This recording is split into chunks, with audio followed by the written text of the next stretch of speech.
बेटे total internal reflection optics का, ray optics का सबसे अच्छा इंपॉर्टेंट टॉपिक है बेटे। टोटल इंटरनल रिफ्लेक्शन, टोटल इस पूर्ण रूप से, कंप्लीटली पूर्ण रूप से इंटरनल अपने ही माध्यम में वापस आना।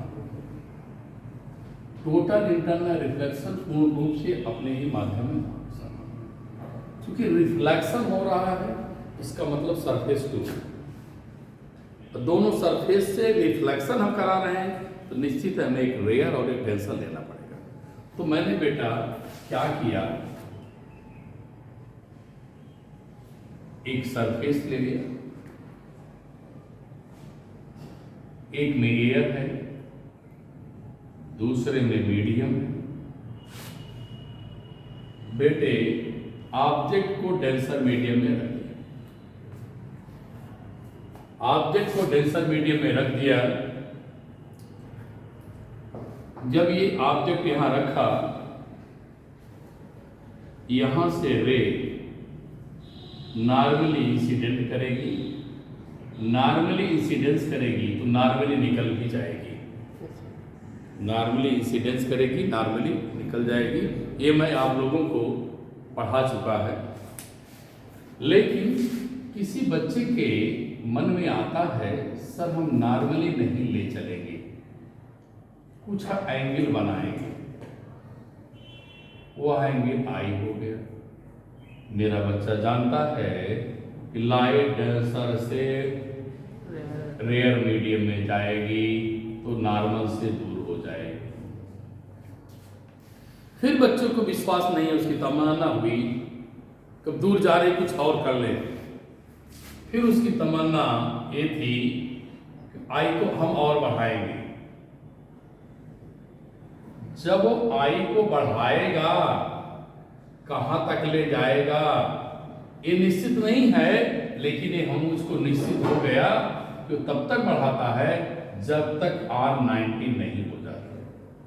जब R90 हो गया उस इंसिडेंस एंगल को क्रिटिकल एंगल कहते हैं।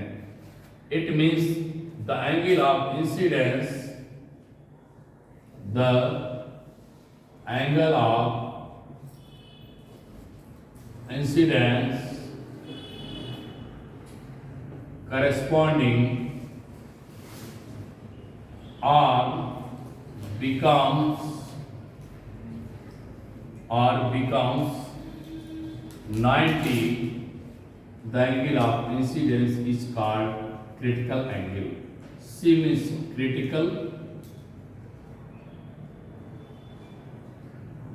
angle of incidence। बेटे वह एंगल जिस पर the angle of incidence corresponding r becomes 90, the angle of incidence is known as critical angle. But अब बच्चे के मन में फिर इच्छा आती है, बड़ी अच्छी घटना हो रही है, जैसे जैसे मैं एंगल बढ़ाता हूँ मेरा आर बढ़ता जाता है, तो फिर अपनी इच्छा को पूर्ति के लिए अब उसको बाउंड है, फिर वो आई को बेटे इतना बढ़ा दिया जो क्रिटिकल एंगल से भी ज्यादा हो गई। तो देख रहा हूं दूर जा रही 90 पहुंची। एक अंतिम घटना क्या आती है, लाइट अपने माध्यम में लौट आती है। इसी घटना को बेटे हम टोटल इंटरनल रिफ्लेक्शन कहते हैं। इट मीन्स कंडीशन है इसकी, the angle of incidence is greater than critical angle. क्या कंडीशन है? कंडीशन ये है कि light should be travel from denser medium to rare medium.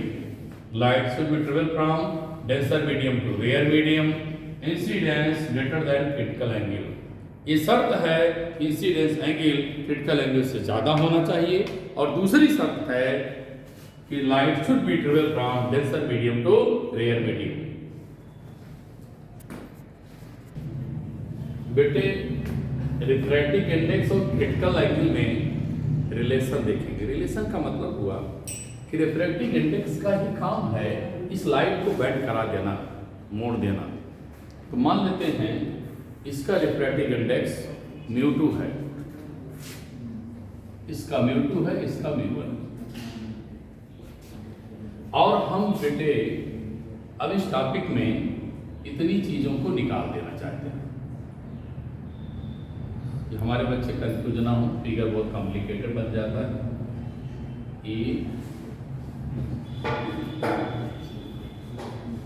ये बन, अब मैं इस पर स्नेल्स लॉ लगाने चला हूं, बाई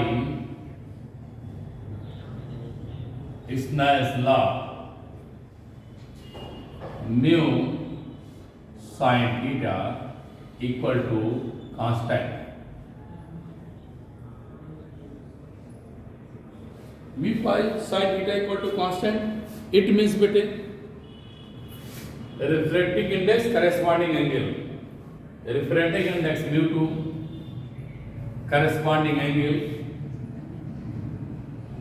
फिर बाबू refractive index corresponding angle sin 90, sin 90 have the value 1, so sin IC equal to μ1 upon μ2. If μ1 is air, then we know that air have refractive index 1, air का refractive index क्या है 1। यदि माना है बेटे दूसरे मीडियम को रिफ्रैक्टिव इंडेक्स को मैं बेटे म्यू मान लिया, तो आपका इक्वेशन क्या बन के तैयार हो रहा है,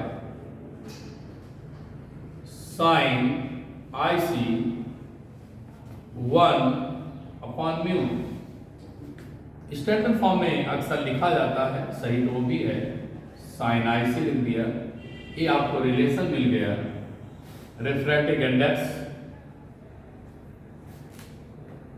क्रिटिकल एंगल में relation mu equal to tan IC। Total reflecting prism, totally reflecting prism का मतलब ही टोटली जैसे देख लिया तो समझ लो बेटे TIR का एप्लीकेशन है। टोटली रिफ्लेक्टिंग प्रिज्म किसे कहते हैं, सारी चीजें नोट्स मिलेगी इसलिए मैं डेफिनेशन में लिखा रहा हूं। ऐसा प्रिज्म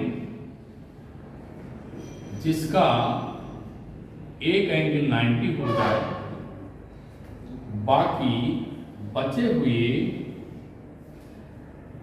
दो एंगल 45 के हो गए, वे बेटे टोटली रिफ्रैक्टिव प्रिज्म कहते हैं।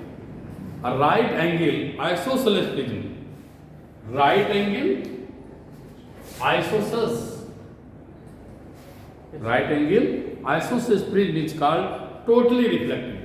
ऐसा प्रिज्म जिसका एक एंगल 90 बाकी दो एंगल 40-45 हो जाए उसे बेटा टोटली रिफ्लेक्टिव प्रिज्म कहते हैं। पहला, इसके 3 क्वेश्चन हैं एनसीईआरटी में, फिगर बने हैं, मैं पहला फिगर भी डिस्कस कर रहा हूं। To deviate eight 90,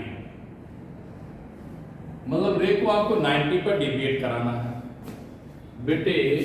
glass prism का रिफ्रैक्टिव इंडेक्स 1.5 होता है। अभी मैं आपको बताया कि mu equal to 1 upon sine IC, बेटे हमारे साइन IC निकालोगे तो sine IC 1 upon 1.5 IC equal to sine inverse 3/2। Sine inverse 3/2 की वैल्यू सॉल्व करने के बाद आपको मिलेगी 41.1। बड़ी मजे की बात है, अब मैं कोई ऑब्जेक्ट ले लिया, ए भी रे इंसिडेंट करेगी, ये नॉर्मली है, नॉर्मली चली जाएगी, मेरा नियम कहता है, रिफ्रैक्शन का नियम कहता है 90 पाई 90 चली जाएगी। नॉर्मल बना लिया बेटे, ये भी 45 रिफ्लेक्ट होके आई, बी डैश बन गई, ये भी आपका 45। फिर मेरे बेटे स्क्रू ले चलेंगे, फिर नॉर्मली इंसिडेंट कराया, फिर 45 जब 45 होने के बाद फिर आपका ए डैश मिल गया, ये आपको इमेज बन गई।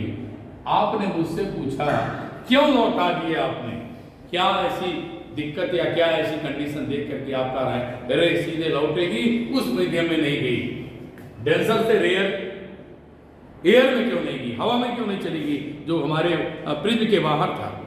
हुआ क्या बेटे कि मैं देखा कि जो इंसिडेंस एंगल है कितना है, नॉर्मल के साथ जो एंगल बनेगा भैया ये क्या है 45 है, मैं साफ लिखूं शायद ना दिखाई देता हो, 45 ले लिया भैया। जब 45 हो गया तो मैं आया इंसिडेंस के पास, इंसिडेंस 45, क्रिटिकल 41.1। बच्चों ने देखा इंसिडेंस क्रिटिकल से ज्यादा है, इंसिडेंट क्रिटिकल से ज्यादा है तो टीआईआर की घटना हो गई, टीआईआर का फेनोमेना लागू हो गया, अर्थात लाइट को अपने माध्यम में लौट आना चाहिए। इसलिए बेटे लाइट अपने अपने माध्यम में जहां पर इंसिडेंस करें वहीं पर लौटना उनको है, क्यों? क्योंकि टीआईआर फेनोमेना होना है। डेविएशन थ्रू 180 बेटे देखना है, सारी वैल्यूज तो सेम रहेगी, इसमें बहुत परिवर्तन नहीं होना है, सारी वैल्यूज सेम रहेगी। होना है कैसे बेटे, इसको 180 कैसे बनेगा, प्रिज्म का शेप बदल देंगे बस,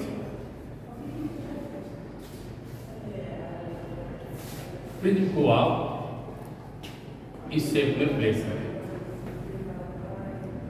ये आपका ए भी हो जाएगा, गया इंसिडेंट किया, फिर आया बेटे फिर आया ये डैश, फिर बेटे नॉर्मल इंसिडेंट करेगा, फिर पहुंचेगा, फिर लौटेगा, फिर आपको मिलेगा क्या बेटा ए डैश और बी डैश। अब आप देखिए एक 90 यहाँ पर आपको मिला, दूसरा 90 यहाँ मिला, तो 90 में कितना हो गया 180 का डिविएशन हो गया बेटे, इंसिडेंट किया 90 इक्वल टू अपॉन साइन ऐसी सब कुछ सेम है, होगा क्या, अब फिर वही कंडीशन है इंसिडेंस एंगल क्रिटिकल एंगल से ज्यादा है, लाइट अपने माध्यम में लौट आएगी, इसलिए बेटा 90 मिलकर क्या हो जाएंगे 180, तो आपको डेविएशन कितने मिलेगा 180 मिलेगा, सारी वैल्यू में कोई चेंजिंग नहीं करना बेटे। ए का ए डैश, बी का बी डैश छूट गया था। अब आगे आपको फिर पढ़ना है विदाउट डेविएशन, लास्ट है बेटा इसका एप्लीकेशन। एनसीईआरटी में फिगर बने हैं, आप लोग इसको देखेंगे, image deviation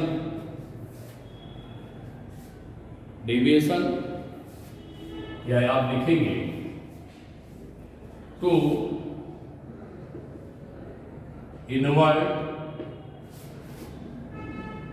image without deviation। इसमें करना क्या है बेटे, आप प्रिज्म लेंगे, प्रिज्म लेने के बाद अब आप कोई ऑब्जेक्ट लेंगे ए और बी कोई ऑब्जेक्ट लेंगे, जब ये बेटे रे इस पर इंसिडेंट करेगी आप नॉर्मल बनाएंगे, फिर यहाँ पहुँचेंगे आप, फिर यहाँ से बी को बी डैश बना देंगे,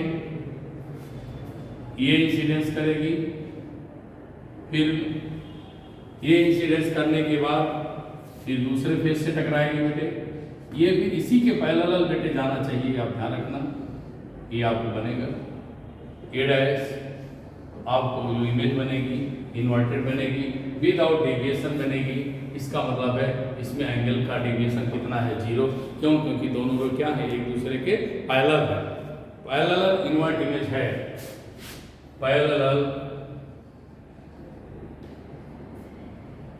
इन्वर्ट